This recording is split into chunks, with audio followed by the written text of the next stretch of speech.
My name is Jim Bailey, and I'm with the nonprofit Community Development Cooperative. It's an organization whose purpose is to make a difference. This video is part of a series looking at communication systems within communities and how to maximize the benefit for stakeholders in the community, like the local governments, the nonprofits, the service organizations, and the churches. This particular video will look at two aspects of community signage. First is branding, which is the marketing of the community itself, and second, using the signage itself as a means to market the nonprofits, the service organizations, the churches, etc. within the community.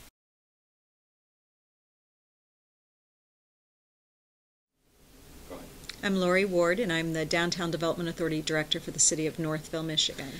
We are getting ready to undertake a comprehensive wayfinding system for the downtown area so that we can better deliver the message to the visitors and residents, people coming into our community, on the location of important civic venues in the area, as well as coordinating our whole signage system so that it has a kind of brand to itself. And that we coordinate with some of the other departments like Parks and Recreation, the Community Center, Chamber of Commerce, to unify the system and reduce the clutter, the signage clutter that's pretty prevalent in a lot of communities. So we'll be looking at all the signs in the community, including regulatory signs like parking, no parking, those kind of things, as well as directional and signage and monument signage identifying buildings, so that it will be a single unified system for the community.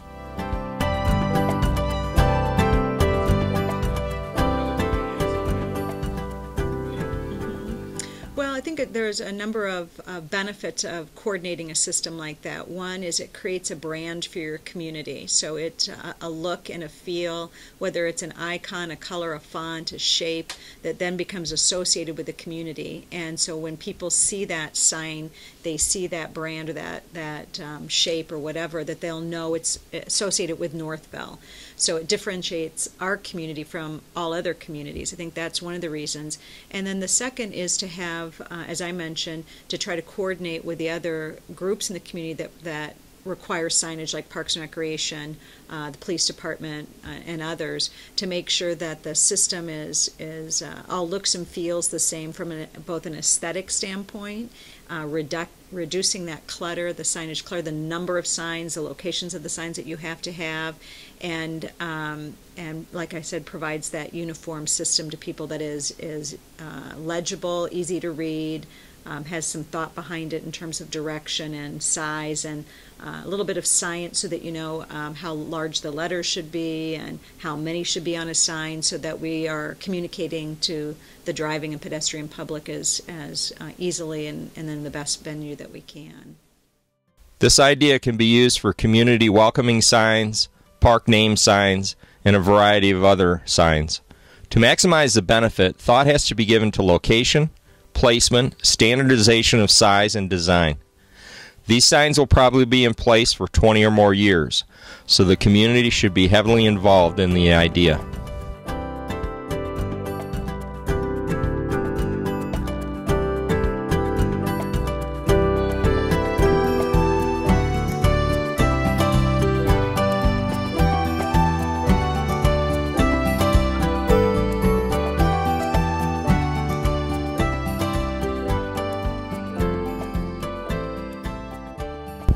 The potential is limited only by the imagination. Not only is there marketing for nonprofits and local government through this idea, but it also opens up the possibility of displays for the arts and historical groups.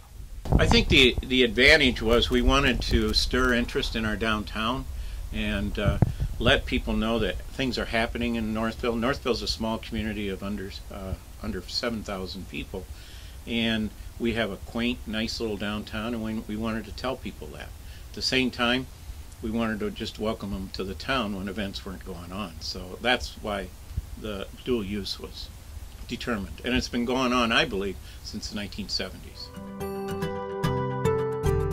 This policy allows different organizations that are promoting events that are of a benefit to the entire community. Their requests to use our signs, they can have, I believe it's 3 requests for a year for different events.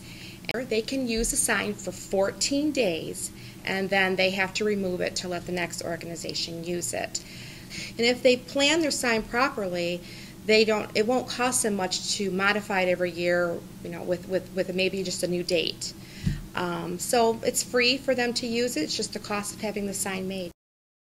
The signs actually slide down there's a bracket that allows them to slide down, and then you put a bolt through them with 2 washers. And there's a front and back. You actually put 2 signs up, so you can see them coming into town, and also if you're leaving town, there's also a sign there for that. And this is part of the agreement to be able to put the signs? Yeah. Right, and you tell them how big the sign has to be, how thick it can be, and the details on not being able just to hand paint stuff and do something sloppy. It has to look professional. And you believe it's effective? Oh yeah, I think it's very effective. They're nice signs. We have seen other communities do different types of things. This one is something that changes with each event, and so it catches people's eyes. So we think it's attractive, and it works for us.